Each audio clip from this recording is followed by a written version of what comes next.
ሰላም ተመልካቾቻችን፣ እጅግ በጣም አሳሳቢና አንገብጋቢ ዜና ይዘን ቀርበናል። ሩሲያ በዩክሬን ላይ ታሪክ የማይረሳው ግዙፍ የአየር ጥቃት አድርሳለች። ሄዝቦላ ለዳግም ጦርነት ተዘጋጅቻለሁ ሲል ኢራን አለውልህ ብላለች። እስራኤል ላጸፋው ክንድ አይዘልም ስትል ዝታለች። ሩሲያ ዩክሬንን በ600 ድሮኖች ማት ያወረደችባት ኪየቭን ስታምሳት አድራለች። 36 ሮኬቶች ከሞስኮ እየተነሱ በአይን ጥቅሻ ፍጥነትም የዩክሬን ከተሞችን በእሳት እየለበለቡ በጭስ አጥነዋል። በመላው ዩክሬን ከ600 ሺህ በላይ ቤቶች በጨለማም ተውጠዋል። ይህ ጥቃት እስካሁን ከተፈጸሙት ሁሉ የላቀ ሲሆን በዋናነትም ኪየቭን ጨምሮ በርካታ ከተሞችን ኢላማም ያደረገ ነበር። በሌላ ሰበር ዜና የኢራን ከፍተኛ መሪ አያቶላ ካሚኒ ሄዝቦላ በእስራኤል ላይ በሚደረገው ጦርነት ብቻውን እንደማይቆም አስታውቋል። ይህም የመካከለኛው ምስራቅ ውጥረቱን ያባባሰ ሆኖ ተገኝተዋል። ሄዝቦላ የጡት አባት ኢራን ታጣቂውን ማስታጠቅ ብቻም ሳይሆን ሲፋለምም ከሰልፉ ላይ የወታደሮችን መለዮ እስራኤል ትመለከታለችም ብላለች። በተኩስ አቁም ሉጋም ሸብ የተደረጉ ግጭቶች እንደገና እንዳገረሹም ተዘግተዋል። ስለ ጉዳዩ በተደጋጋሚ መግለጫ የምታወጣው እስራኤል በተጠንቀቅ ላይ ስትሆን የሄዝቦላ መሪዎችም ዝግጅታቸውን አረጋግጠዋል። መንግስት በማወቃቸው የተደራጁ የመንግስት አካላት ከፍተኛ ዝርፊያ እየተፈጸመበት ነው ሲሉ የአዲስ አበባ ነዋሪዎች አቤቱታ አቀረቡም። የቀን ገቢ ግብር በሚመስል አሰራር በታችኛው የአስተዳደር አካላት ከባድ መዝበራና ዘረፋ እየተፈጸመባቸው መሆኑን በምሬት ገልጸዋል። የሚመለከተው አካልም ወደ ታች ወርዶ እርምጃ እንዲወስድባቸው ጠይቀዋል የሚለውን ጨምሮ ሌሎች ተያያዥ ሰበር መረጃዎችን ዝርዝር አጋራቸዋለሁ። ለቻናሉ አዲስ ከሆኑ ሰብስክራይብ በማድረግ የደወል ምልክቱን ይጫኑ። ላይክና ሼር ማድረግ እንዳይረሳ። መልካም ቆይታ። ሩሲያ ዩክሬንን በ600 ድሮኖች ማት ያወረደችባት ኪየቭን ስታምሳት አድራለች። 36 ሮኬቶች ከሞስኮ እየተነሱ በአይን ጥቅሻ ፍጥነትም የዩክሬን ከተሞችን በእሳት እየለበለቡ በጭስ አጥነዋል። ዛሬ በ36 ሚሳኤሎችና በ600 ድሮን ተደብድበናል ሲሉ ዘለንስኪ ሁኔታውን ገልጸውታል። ፕሬዝዳንት ዘለንስኪ ዛሬ ባስተላለፉት መልእክት በ36 ሚሳኤሎችና ወደ 600 በሚጠጉ ድሮኖች ድብደባ እንደተፈጸመባቸው አስታውቋል። ድብደባው ከሌሊት አንስቶ እስከ ጠዋት የዘለቀ መሆኑንና በአብዛኛው በዋና ከተማዋ ኪየቭና አካባቢ ላይ መከናወኑን የጠቀሱት ፕሬዝዳንቱ ድሮኖቹ የከተማዋን ሕዝብም መደበኛ ሕይወት ማበላሸትን ኢላማ ማድረጋቸውን አስታውቋል። ስለ ሁኔታው ሲገልጹም የዛሬው ድብደባ ዋና ኢላማዎች የኃይል አቅርቦቶችና ሰላማዊ መሠረተ ልማቶች ነበሩም። በጥቃቱም ከፍተኛ ጉዳት የደረሰ ሲሆን የመኖሪያ ሕንፃዎችን በእሳት ተያይዘዋል። እስካሁን ባለኝ መረጃ በደርዘን የሚቆጠሩ የቆሰሉ ሲሆን 6 ሰዎች ደግሞ ሞተዋል ብለዋል። በኪየቭ ብቻ 2 ሰዎች ሲሞቱ 38 ቆስለዋል። ይህ የሚያሳየው ዩክሬንን በአስቸኳይ በቂ ሮኬቶችና አየር መከላከያዎችን ማግኘት እንዳለባት መሆኑን የጠቀሱት ዘለንስኪም በተጨማሪም በሩሲያ ላይ የሚደረገው ጫና መቀጠል እንዳለበት እንደሚያስረዳም አስታውቋል። ሲቀጥሉም ሞስኮ የድሮንና የሮኬት ድብደባውን የማታቆም ከሆነ አውሮፓውያን በያዙት የሩሲያ ሀብት ላይ ውሳኔ ማሳለፍም ይገባቸዋል በማለት አሳስበዋል።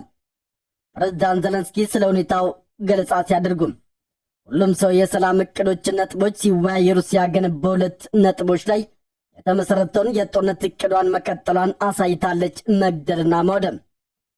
ፕሬዝዳንቱ የሩሲያን የድሮንና የሚሳኤል ጥቃቶችን ለመከላከል የአየር መከላከያ ስርዓቶችና ሌሎች አስፈላጊ መሳሪያዎችን በቂ ሚሳኤሎች እንዲኖሩ እያንዳንዱን ቀን ሳይባክን መስራት እንደሚያስፈልግ አጽንኦት ሰጥተዋል። በተጨማሪም የአውሮፓ ህብረት በታገደው የሩሲያ ሀብት ላይ ውሳኔ ሊሰጥ የሚገባበት ጊዜ ደርሷልም ብለዋል። ዩሮኒውስ ይዞት በወጣው መረጃ መሰረትም ሩሲያ በዩክሬን ላይ 600 የሚጠጉ ድሮኖችና 36 ሚሳኤሎችን በመጠቀም እስካሁን ከተፈጸሙት ጥቃቶች ትልቁ የሆነውን የአየር ጥቃት ማድረሷ ዘግበዋል። ይህ ጥቃት በዋናነትም የኃይል አቅርቦት መሠረተ ልማቶችና የሲቪል መኖሪያ አካባቢዎችን ኢላማ ማድረግ ነበር።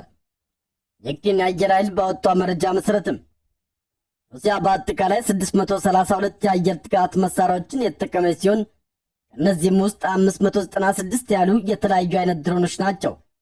ቀሪዎቹ ደግሞ 36 ሚሳኤሎች ነበሩ። የዩክሬን መከላከያ ኃይሎች 558 ያሉን ድሮኖችና 19ኙን ሚሳኤሎች መጥቶ መጣላቸውን አስታውቀዋል። በኪየቭና አካባቢዋ ከ500 ሺህ በላይ ቤቶች ያለ ኤሌክትሪክ እንዲቆዩ ሆነዋል። በመላው ዩክሬን ደግሞ ከ600 ሺህ በላይ ቤቶች መብራት ተቋርጦባቸዋል። በርካታ የመኖሪያ ህንፃዎች፣ አፓርትመንቶችና የንግድ ማዕከላት ላይም ጉዳት ደርሷል። ይህ ግዙፍ ጥቃት የተፈጸመው የዩክሬን ልዑካን ቡድን አዲስ የሰላም ውይይቶችን ለማድረግ ወደ አሜሪካ ባቀናበት ወቅትም ሆኖ ሩሲያ በድርድር ጠረጴዛ ላይ ጫና ለመፍጠር እየሞከረች መሆኗን ያሳያልም ተብሏል። በተለይም በክረምት ወራት የዩክሬን የኃይል መሠረተ ልማት ማጥቃት የሩሲያን ዓላማ የሲቪል ህዝቡን ሞራል ለመስበርና ዩክሬን ለመደራደር እንድትገደድ ለማድረግ እንደሆነም ተንታኞች ይገልጻሉ። በሌላ ሰበር ዜና የኢራን ከፍተኛ መሪ አያቶላ ካሚኒ ሂዝቦላ በእስራኤል ላይ በሚደረገው ጦርነት ብቻውን እንደማይቆም አስታውቋል። ይህም የመካከለኛ ምስራቅ ውጥረቱን ያባባሰው ነው ተገኝቷል።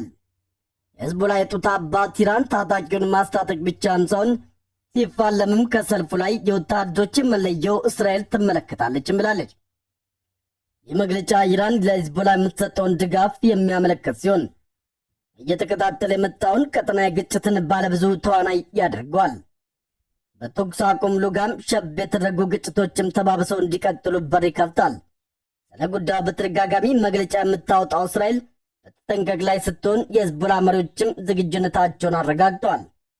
በሌላ ዜና እስራኤል በመካከለኛ ምስራቅ ውጥረቱ እየተባባሰ በመጣው ጦርነት እያንዳንዱን የኢራን ተጽዕኖን ፈጣሪዎችን ለመምታት ከባድ ማስጠንቀቂያም ሰጥታለች።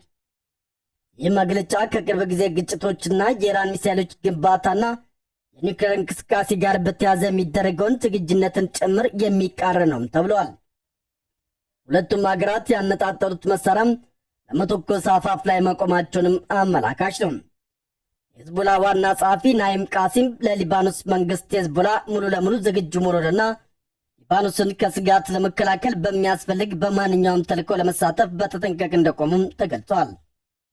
ከተኩስ ማቆም በኋላም በተፈጸሙ ጥሰቶችና በቅርብ ጊዜ በተደረጉ ጥቃቶች ውጥረቱ እየጨመረ ባለበት በዚህ ወቅት እስራኤልን መጋፈጥ ከመቃወም ባለፈም የጋራ ሀገራዊ ተግባር መሆኑን አበክሮም ገልጧል። ይህ የሂዝቦላ አቋም ሊባኖስ የመከላከያ ስትራቴጂዎችን እንድታጠናክር ቢያደርጋትም ቀጠናዊ የደህንነት ስጋቶችን ግን ያባብሳል። መንግስት በማወቃቸው የተደራጁ የመንግስት አካላት ከፍተኛ ዝርፊያ የተፈጸመብን ነው ሲሉ የአዲስ አበባ ነዋሪዎች አቤቱ አቀረቡም። በቅርቡ በተቋቋመው የሸገር ከተማ አስተዳደር ኖኖ ክፍለ ከተማ ጸበል ማዶ ተብሎ በሚጠራው የመልካ ገፈርሳ አካባቢ የሚኖሩ ነዋሪዎች የቀን ገቢ ግብር በሚመስል አሰራር በታችኛው የአስተዳደር አካላት ከባድ መዝበራና ዘረፋ የተፈጸመባቸው መሆኑን በምሬት ለዛብሻ ገልጸዋል። የሚመለከተው አካልም ወደ ታች ወርዶ እርምጃ እንዲወስድባቸውም ጠይቋል። ነዋሪዎቹ እንዳሉትም የአካባቢው አስተዳደር አካላት ከ2004 እስከ 2018 ዓ.ም ድረስም በቦታው ኑሯቸዋል በሚል ምክንያት እያንዳንዱ ቤት ከ50 ሺህ ብር ጀምሮ የኋላ ኋላ ክፍያ እንዲከፍል እየተገደደ ነው። የአዲስ የተጠየቀው ገንዘብ ነዋሪዎቹ ከዚህ ቀደም ሲከፍሉ ከነበሩት ገንዘቦች በተጨማሪ መሆኑ ቅሬታዎችን አባብሰዋል። ከ2018 ዓ.ም ጀምሮ ማለትም ባለፉት 7 ዓመታት ቤቴ ይፈርስባል እየተባል ለተለያዩ ጉዳዮች በአጠቃላይ እስከ 1000 ብር እንድናዋጣ ተደርገናል ያሉት ነዋሪዎቹ አሁንም የአዲስ የ50 ሺህ ብር ጥያቄ ግፍ እንደሆነባቸው ተናግረዋል።